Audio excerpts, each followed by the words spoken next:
Hi, this is my audience.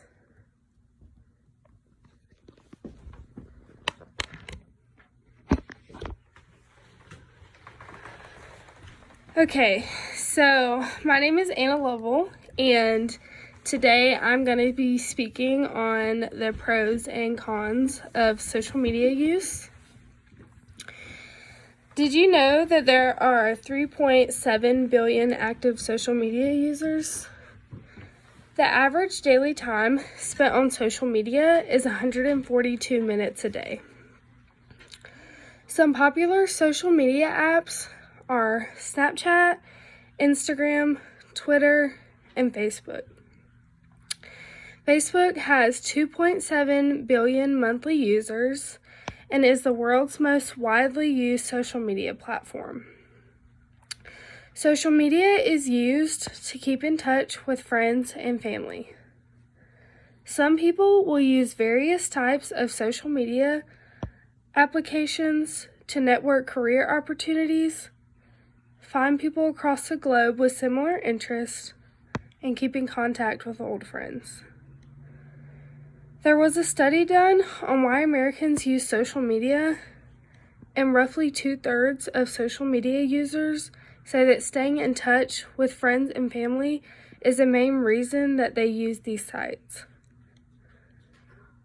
Female social media users were more likely than male users to say family connections were the major reasons for them using social media. For those under the age of 50, say that staying in touch with current friends and reconnecting with old ones are the reasons for being on social media. Middle-aged and older adults place a high value on social media as a tool to connect with others over a hobby and interest. With that being said, different ages and genders base their reason to participate in social media on different reasons.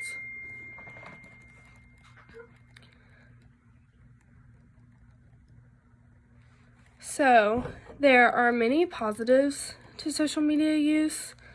It makes communication with others easier. For example, FaceTime, text, and email allow quick access to one another. This is much more effective than sending letters in the mail.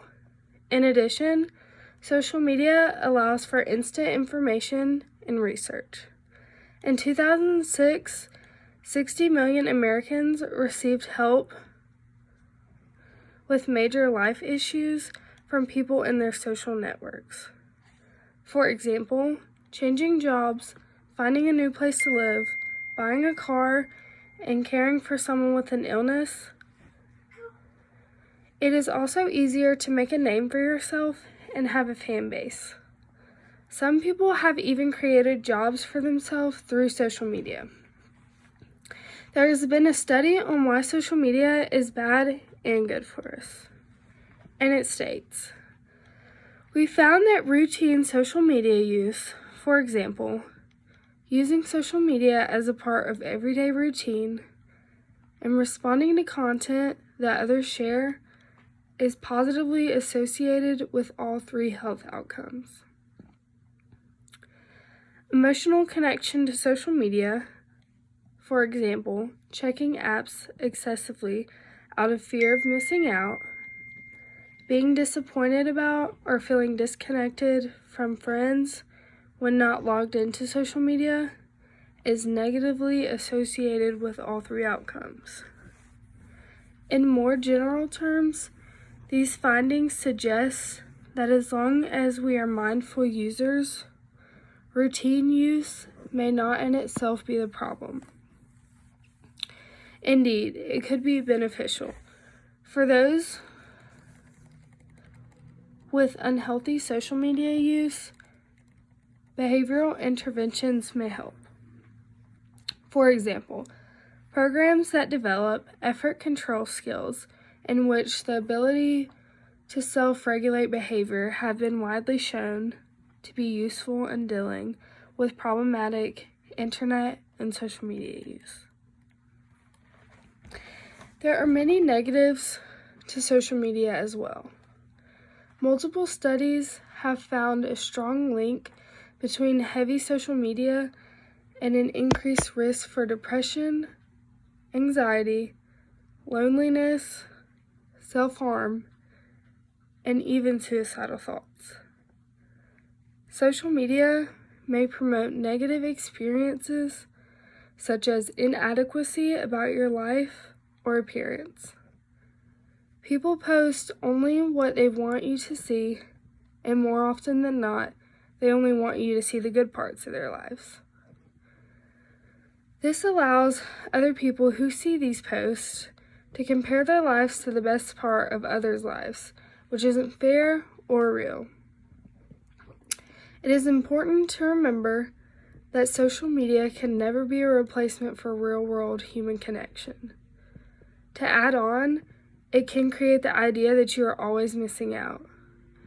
This can impact your self-esteem, trigger anxiety, and fuel even greater social media use. This can compel you to pick up your phone every few minutes to check for updates, respond to every alert or notification, miss out on sleep at night, and prioritize social media interactions over real-world relationships. A study found that reducing social media usage can make you feel less lonely and isolated and improve your overall well-being. Did you know that about 10% of teens report being bullied on social media, and many other users are subjected to offensive comments? Furthermore, sharing endless selfies and all your innermost thoughts on social media can create an unhealthy self-centeredness and distance you from real-life connections. Also, people can hack into your account and do awful things that make it seem like you did it. People can access private information when you create your profiles, and social media has made it easy for certain people to stalk other people. Personally, oversharing and inappropriate content from others is the most annoying thing about social media. Social media can be a great thing as well as a really bad thing at the same time. This is a very popular thing nowadays, and we can use it for good.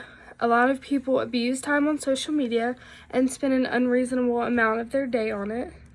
I think that being on social media for a decent amount of time allows us to connect with others through it, but also lives our lives outside of being glued to our phones. Life is too short to have regrets about how much time we spent on our phones. Time is something that we can't get back, and I think we should all evaluate how we are spending it. Are there any questions?